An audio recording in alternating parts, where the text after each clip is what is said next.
Welcome to In the News with Double O Des. I'm Des Bernardo, giving you my perspective on news from South Africa and the rest of the world. This is Monday, the 18th of May, and we're on day 53 of the national COVID-19 lockdown. In the article today that I want to cover, it's an article in News 24. The headline reads, Data Lockdown, Tension Simmers as questions are raised about access to COVID-19 information. Now, it has taken the brainwashed media of this country 53 days to start asking serious questions. In the beginning of the COVID-19 lockdown, the first thing that our government did was lock down any access to information from any professionals within South Africa. What this means is, under the disaster management regulations, one of the first regulations they passed was that professionals, which means doctors, epidemiologists, virologists, were not allowed to say anything with regards to the COVID-19 pandemic.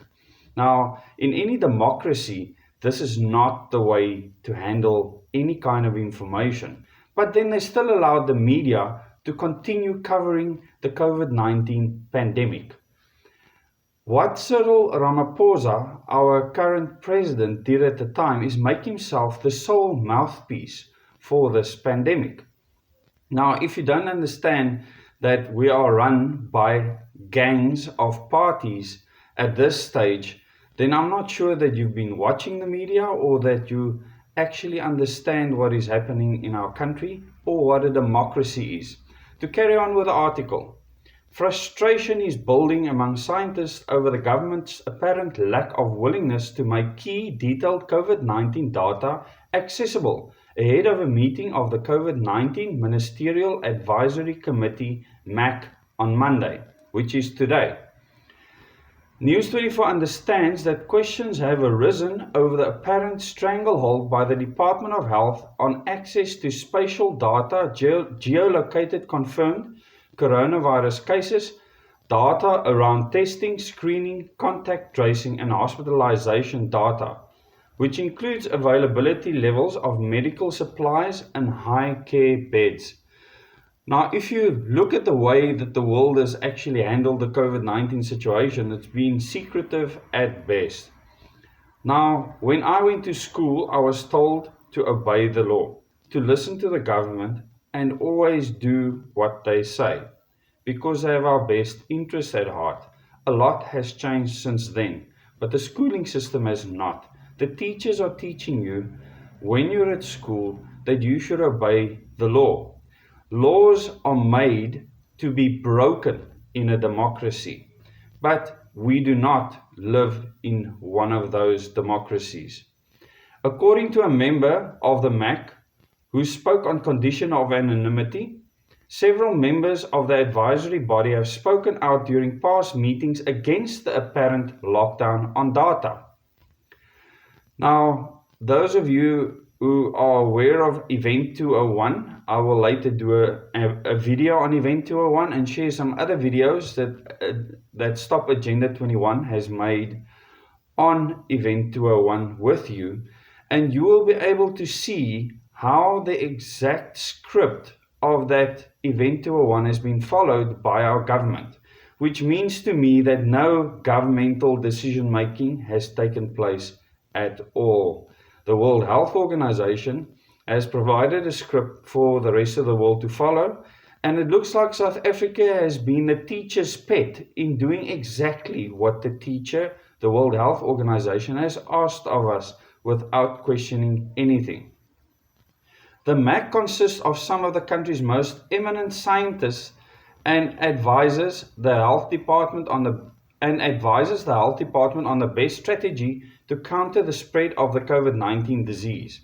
What they don't tell us in this article is that some of these specialists actually sit on advisory panels for the Bill and Melinda Gates Foundation and many other foundations that, together with the WHO, is actually driving our response to this pandemic, which means that our responses are not necessarily South African. And now the South Africans in this panel, they are starting to speak out. And by the current disaster management regulations, they are not allowed to. That is why this person wanted to remain anonymous. This follows a turbulent 48 hours in which Dr. Glenda Gray, who is one of these panelists, head of the South African Medical Research Council, one of the country's foremost HIV/AIDS researchers and a member of the MAC, slammed the government's lockdown, calling much of it unscientific and nonsensical.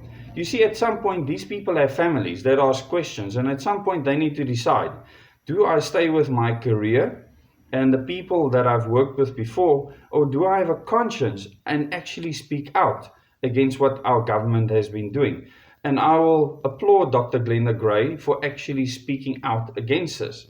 I've mentioned before that she has been thrust into the public limelight and seemed very uncomfortable with doing interviews that she's clearly not familiar with. She was supported by other scientists and clinicians, as well as various members of MAC, who said the MAC was not consulted on some aspects and details of the lockdown, which means that many of the things our government is doing does not come from the South African specialists at all. An after-hours meeting of the MAC on Saturday night, during which Gray was reprimanded by Arban Pillay, Acting Director General of Health, and Health Minister Zweli Mkhize, in late-night phone calls to reporters defending the government and his department's actions, denying that, among other things, information is being withheld. Now we know that certain parties have asked for access to information on minutes in these meetings and were denied those minutes. Because currently we're not a democracy, we don't have a parliament that is sitting to hold the executive to account. Not that that matters for much, because we just have gangs for political parties in office in any case. I don't know of anyone who has actually come to us and said, give us this information, and we refused, he said, while pointing out that detailed numbers were verified and released by the department daily. Now, how do you believe that these numbers are released? You actually need transparency to do that. We have been so transparent and upfront with everything that we haven't got anything to hide. We haven't hidden anything. So when we get accused sometimes, we don't know how to deal with the accusations because we don't understand what people are now trying to do, Mkhize said. The problem is, this is a terrorist speaking, a past ANC terrorist that's been elected into government. He is part of a terrorist organization, and he doesn't understand what transparency actually is. He really doesn't comprehend what transparency is.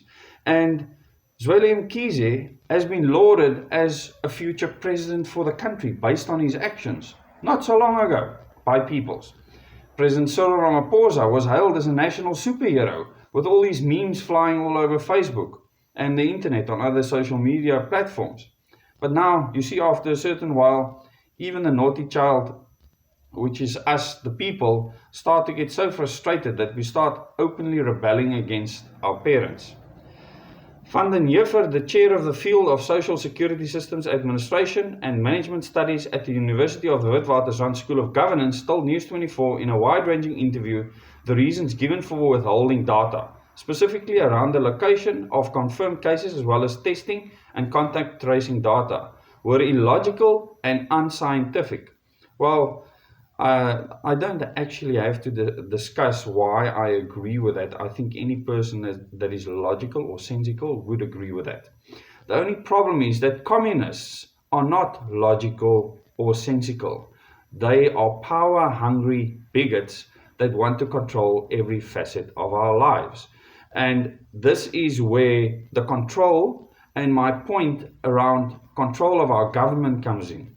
President Cyril Ramaphosa, as a sole spokesperson, as I mentioned earlier in this article, has not given us one shred of evidence for this virus that we are locked down for. As a sole spokesperson, he could have at least got a professional. They could have released pictures of the virus that they've taken with an electron microscope. There's many things that they could have done to put the public at ease to actually believe them. But no, mainstream media were the people that were supposed to let us know what is happening, and we were just supposed to believe these outlets.